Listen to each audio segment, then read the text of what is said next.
Moin moin zu einer neuen Folge Deus Ex Human Revolution. Ich habe euch ja hier am Ende des letzten Parts ein bisschen fies mit dem Cliffhanger verabschiedet. Die meisten von euch werden wahrscheinlich wissen, warum. Wer es nicht weiß, der sieht's auf alle Fälle jetzt. Vöglein, Vöglein, Vöglein.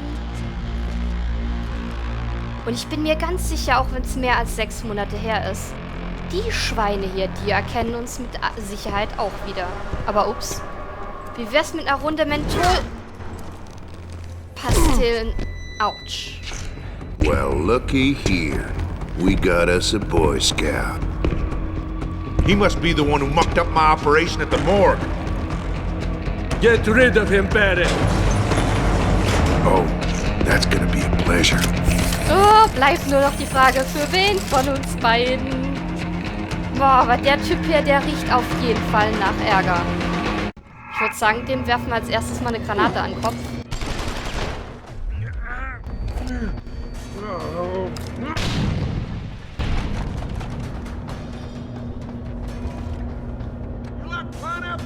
Und dann gehen wir hier einmal die Leiter hoch.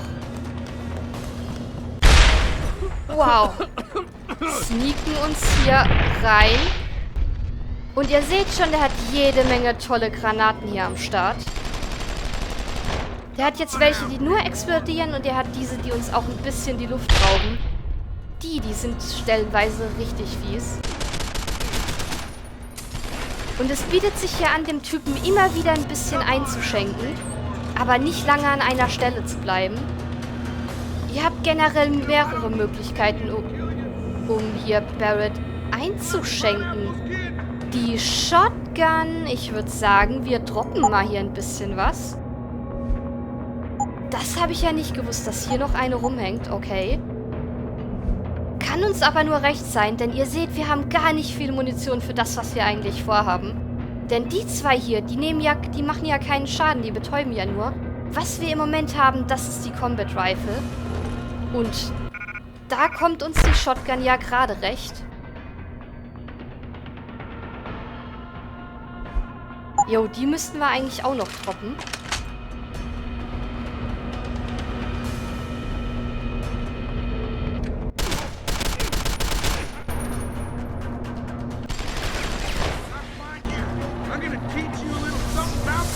Er möchte uns hier ein Lied über Schmerz beibringen. Wunderbar und... Okay. Also hier geht's runter. An so viel kann ich mich noch erinnern. Aber dass man sich hier reinhacken kann? Bin mal gespannt, ob der uns jetzt irgendwie hier hochkommt, während wir das hier versuchen.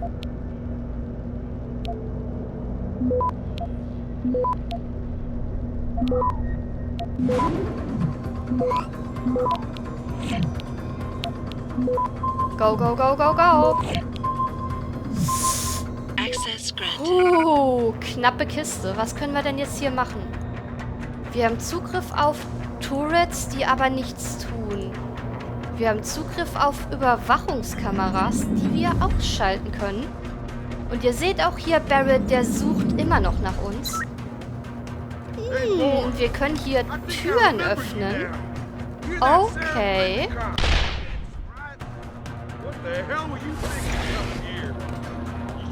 Ja, der raged jetzt hier unten schön rum und beschwert sich.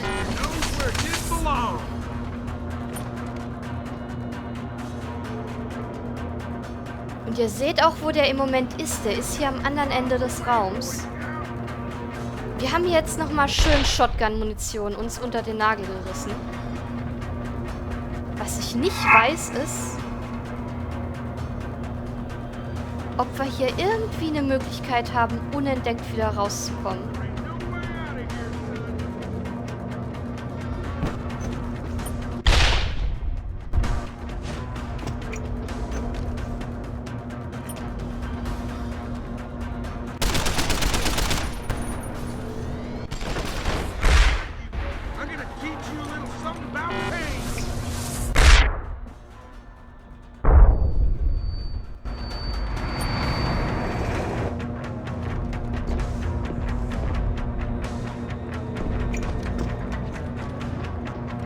Und hier wieder hoch, hoch, hoch, hoch.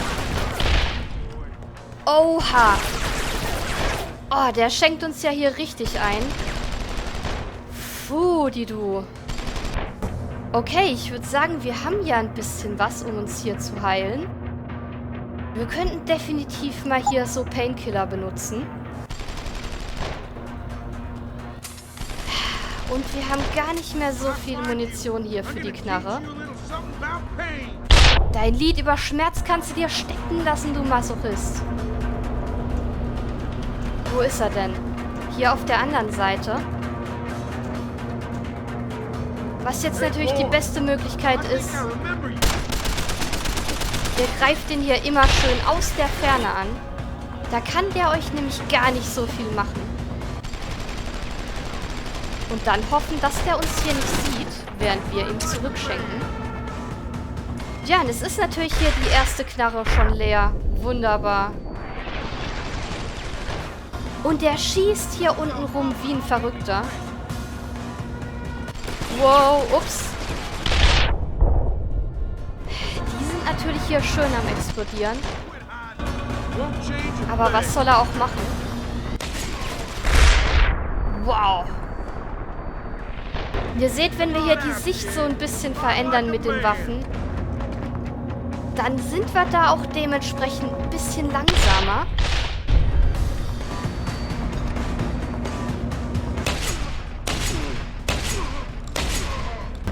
Wir müssen auch immer ein bisschen aufpassen, dass wir hier in Deckung bleiben, damit er uns eben nicht hier permanent sieht.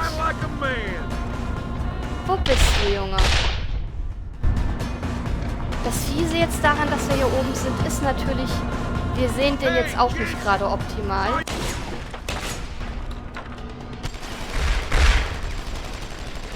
Und der schießt und schießt sich hier blöde.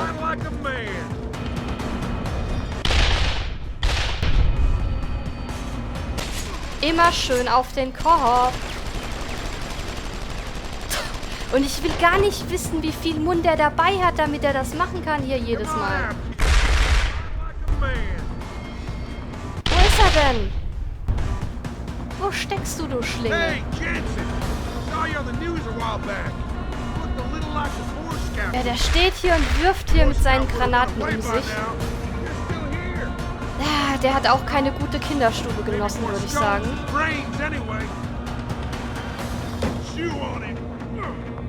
Wo bist du, Junge? Ich fürchte fast, wir müssen hier ein bisschen außen rum, damit wir den hier nochmal dran kriegen.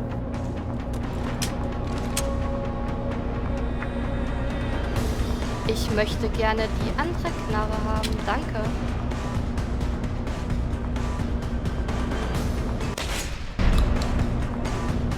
Ah, ich bin ja im Schießen jetzt auch nicht so der Pro, ne?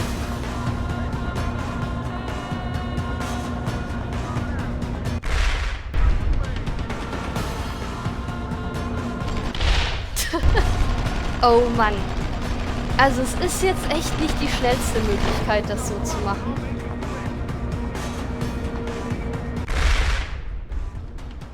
Aber es ist definitiv die gechillteste Möglichkeit.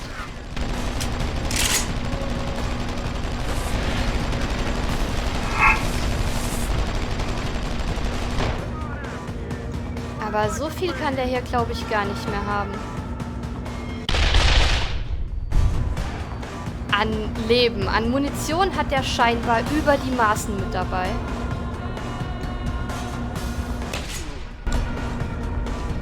Das hat einmal richtig wehgetan. Aber ich würde, muss ich ehrlich sagen, eigentlich lieber hier den Kopf treffen.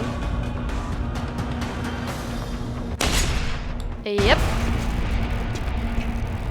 Also wenn man hier richtig zielen kann, dann ist das auch eigentlich nicht so eine Sache wie jetzt hier bei uns. Aber ich hab's nicht so mit dem Zielen. Don't die on me yet. This Boy Scout's got a few questions to ask. Your leader, the one who called you Barrett. Who is he? Why is FEMA sending you after Sarif Industries? FEMA? You think FEMA gives a rat's ass about some rinky-dink biotech corporation's company secrets? You got worse enemies than FEMA. Yeah? Like who? Who?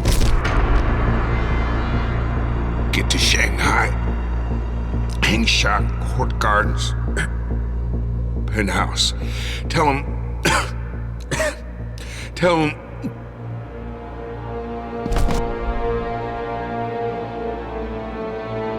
Wird's das jetzt gewesen sein? Wow! Tell him Barrett sent you straight to hell! Fuck! Whoa! Jensen, what's going on down there? Those soldiers just fixed out like you wouldn't believe. They see you? No, I was flying dark in case it got hot. You alright? I'm fine. Patch me to Sarif. I'm getting you out of here first. Get to the LZ. I'll pick you up there. Wow, also das ist auch eine Möglichkeit, sein Leben zu beenden.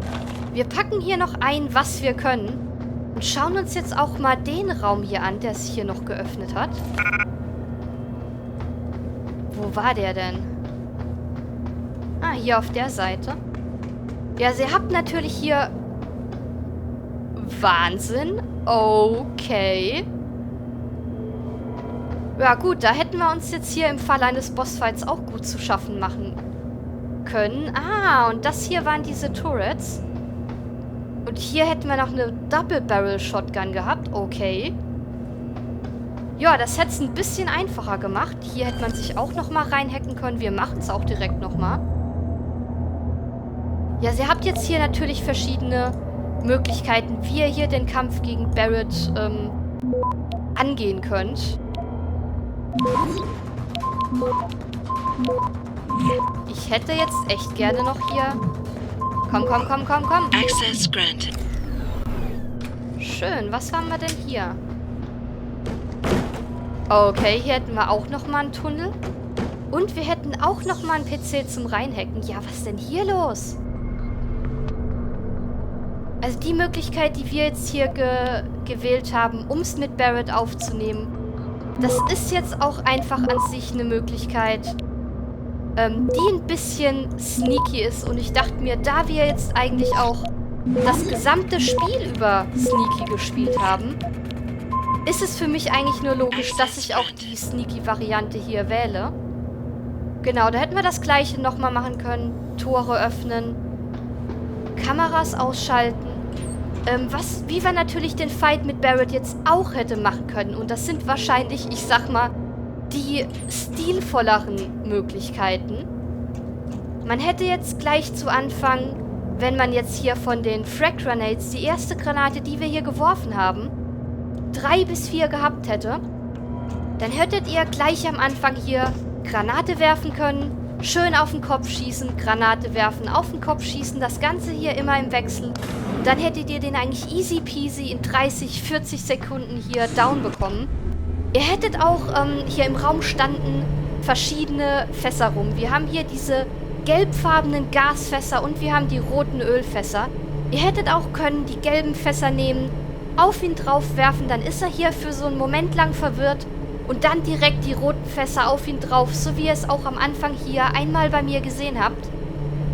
Die machen dann natürlich richtig Schaden. Wenn man das dann 3, 4 Mal macht, dann ist der im Prinzip auch relativ schnell down. Oder ihr hättet alternativ auch zumindest teilweise hier mit dem Typhoon-System arbeiten können. Das ist das, worüber wir es auch hier im ersten Part erfahren haben. Das Typhoon Explosive System, was hier in Sarif Industries hergestellt wird, was auch größtenteils vom Militär verwendet wird. Da hätten wir hier rund um uns so eine kleine Explosion bewerkstelligen können und You ready to get out of here, Jensen? die hätte hier auch unseren guten Barrett erwischt. Wie auch immer, wir haben es jetzt hier mit der Sneaky-Variante gemacht. Dauert vielleicht ein bisschen länger, ist vielleicht auch nicht ganz so stilvoll, aber ich hatte einfach Bock drauf. None too soon if you ask me. Strap in and hold on. Zumal ich sagen muss, dass ich das hier mit dem Computer oben zum Hacken und mit dem Raum, wo man unten dann so großzügig noch rein konnte, das war mir gar nicht mehr im Kopf. Also ich wusste, man kann hier schön die Leitern hochklettern, kann dann von oben schön den Barrett hier einschenken. Aber dass man hier so viel noch hatte, was man machen kann und was man hacken konnte, das war mir nicht klar. Wenn man den jetzt natürlich Auge in Auge bekämpfen kann oder möchte, dann sollte man hier natürlich frühzeitig auch auf seine Waffen achten. Aber ich finde es halt einfach, ja, wenn man das Ganze ein bisschen Stealth-Sneaky-mäßig durchspielen will, dann ist so ein Auge-zu-Auge-Bossfight eigentlich so eine halbe Bestrafung für den Spieler, denn wir haben uns ja die ganze Zeit echt hier nichts mit Waffen am Hut gehabt. Jensen, I need to speak with you. Meet me in your office right away. I'd love to, Francis, but I have to debrief Sarif first. I suppose you could, or you could hear what I have to say and see if that doesn't change things. Pritachard out. Und ihr seht, die Stimmung ist hier immer noch ein bisschen gespannt zwischen den beiden. Business as usual, aber Pritachard, der wirkt hier doch so ein bisschen nervös. Ist ja was ganz Neues. I can't believe it, Jensen. An internment camp smack dab in the middle of Detroit. Shit. Ja, Shit trifft's ziemlich gut. Und wir haben hier jetzt natürlich eigentlich den Auftrag, direkt nach der Aufgabe hier zu Sarif zu gehen. Aber Pritachard, der hat uns jetzt hier angehalten, ihn in unserem Büro zu treffen. Und das klingt echt ein bisschen, als wäre da groß was im Busch. Wenn ihr euch erinnert, der hatte ja den Auftrag hier, dieses Loophole zu fixen, durch das man hier hinterrücks ins Netzwerk von Sarif Industries rein konnte. Und ohne Scheiß, der sieht auch ein bisschen nervös aus. Ich würde sagen, wir erlösen ihn mal. What do you want? As much as I hate to admit it, I need your help. That signal you shut down in DRB territory. It's been active for almost a year. You're telling me someone outside this company has had access to our network since before the first attack? I've detected intrusions before and shut them down swiftly every time. But whoever designed this particular algorithm is good. Very good. You've told Sarif? See, here's the thing. The intrusions were possible because of a backdoor access into our security system that I never even knew existed. The one Sanders' team used to get inside our plant. I've worked here for 7 years, Jensen, and this is the first time I've seen that particular access route. David Sarif created it specifically to bypass the firewall. He's hiding something, and I think you should find out what it is. Why me? Because, as far as I can tell, Sarif created that access and was streaming a lot of data through it shortly after your ex-girlfriend suggested he hire you. Okay, also das sind jetzt Neuigkeiten, wie man sie vermutlich nicht erwartet hätte. Und ihr seht, Pritachard, der ist jetzt auch hier richtig handsam in dem Fall. Wir haben jetzt hier rausbekommen, dass David Sarif hier einen Zugang hier zum Netzwerk kreiert hat, durch den es überhaupt erst möglich war, dass der Anschlag hier erfolgt ist und dass man sich hier reinhacken konnte.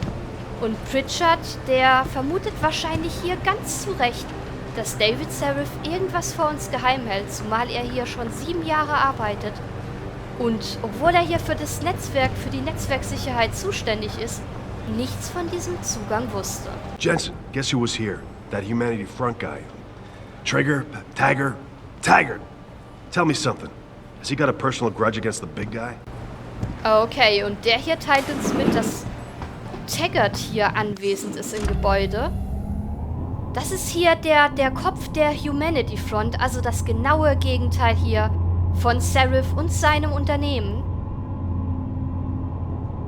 Ist natürlich auch ein lustiger Zeitpunkt, den der sich jetzt hier rausgesucht hat, um hier aufzuschlagen.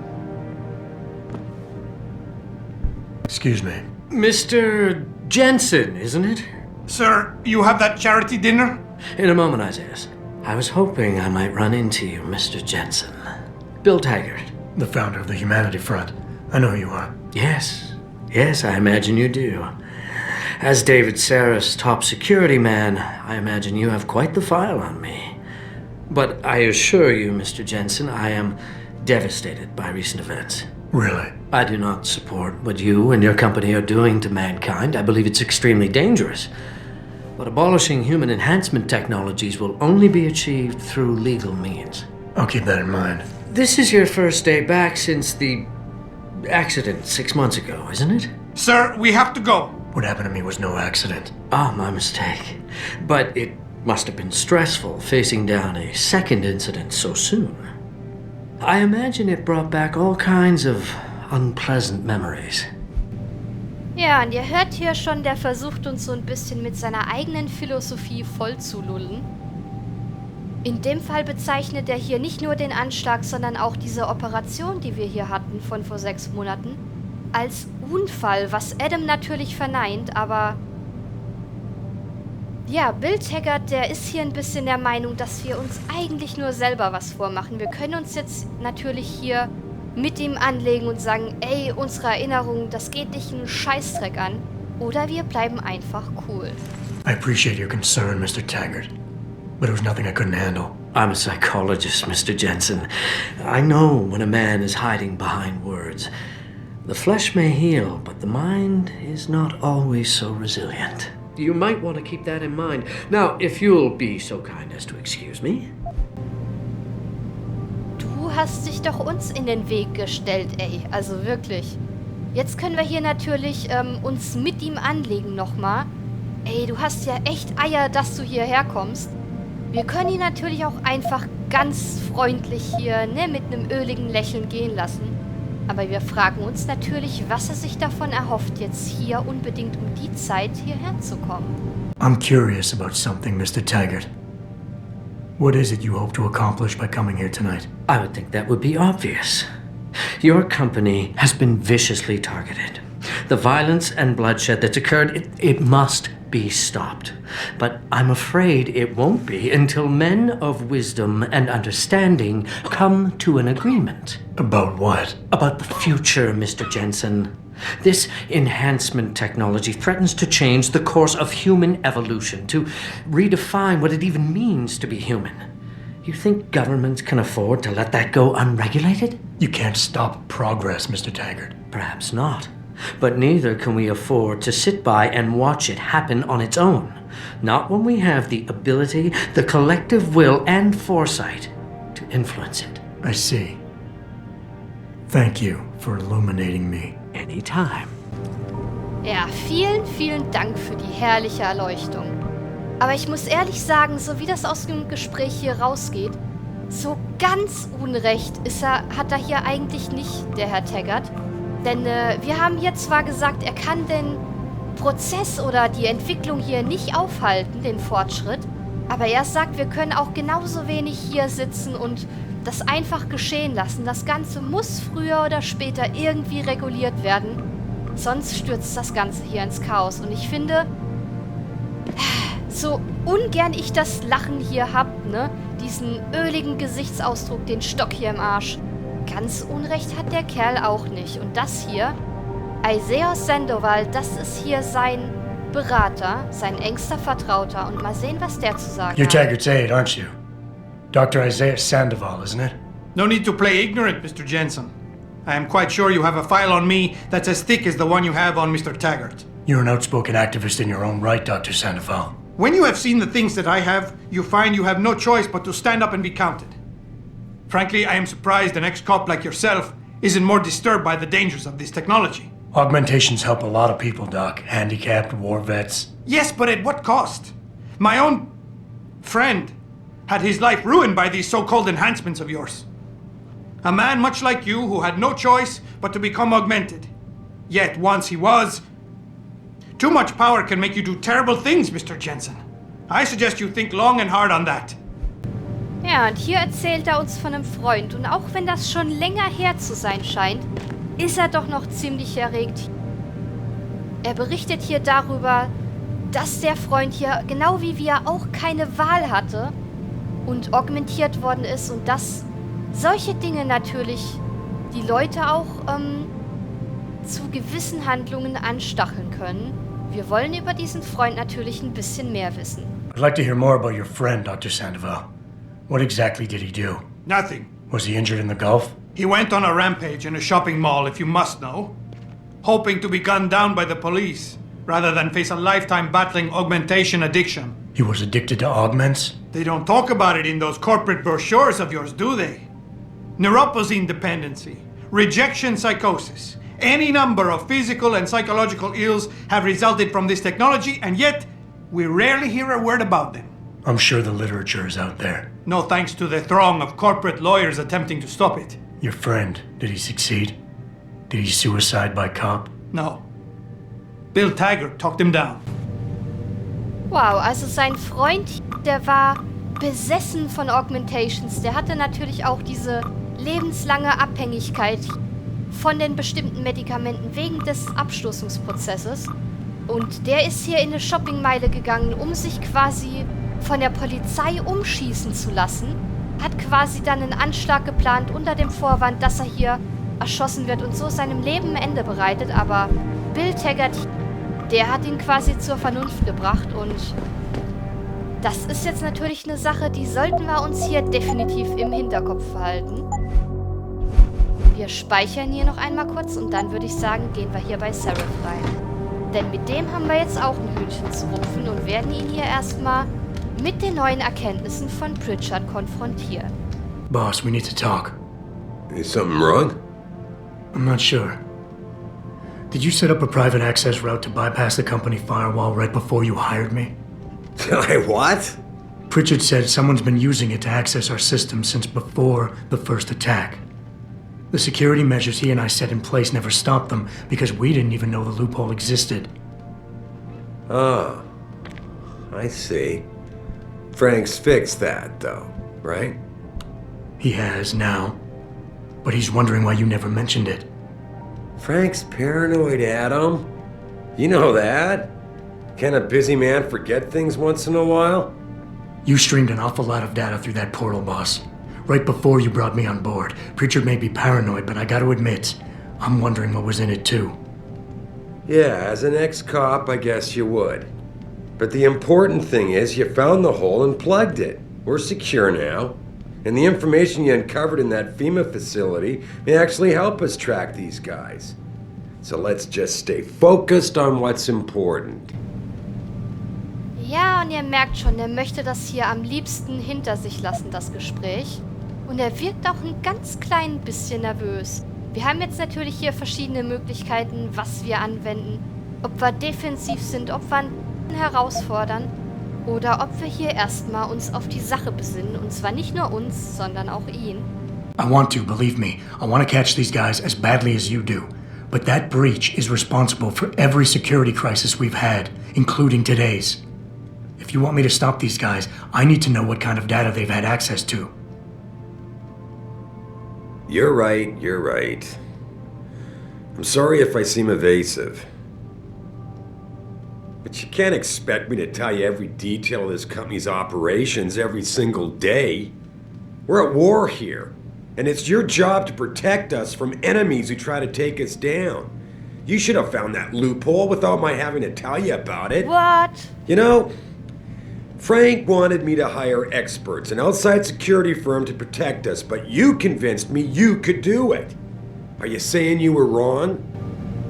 Also, Pritachard wollte hier im Gegensatz zu Sarif eine Kompanie von außen engagieren, um den Sicherheitsjob zu machen. Aber Sarif, der hat sich jetzt für uns entschieden, gegen den Willen von Pritachard. I think I proved myself today. And the only reason I'm worried about that loophole right now is because the data you streamed through it could have been accessed, backtraced, and stolen by the men who attacked us. Our enemies might still find a way to hurt us with it. What? Well, I never considered that. I'm sorry, son. I guess you have proved yourself today. Look, I'm not going to share every single detail of this data with you. As CEO of this company, there are things I can't release, even to you, Frank, or Athena. I consider us all a team here, but we each have our own roles to fill. I decide who gets trusted with what, and in this case, you're just gonna have to do your job without knowing all the facts. Megan said you could roll with the punches. Proof she was right. Oh, und jetzt kommt er natürlich nicht mehr weiter und bringt hier Megan ins Spiel. Ganz linke Nummer. Denn er weiß ja genau, dass die beiden hier mal ein Paar waren. Megan? Boss, what does Megan have to do with any of this? I thought we were discussing a security breach. No, Adam. You were discussing it. I just told you it's time to move on. Megan was a valuable asset, Adam, in more ways than one. If she pointed me in a direction, I followed up on it.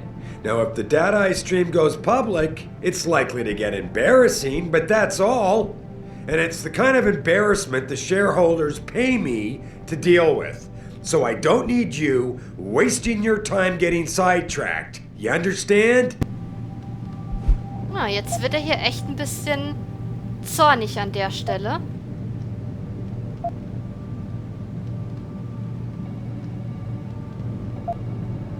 Boss, I'm sorry if you think this is a big waste of time.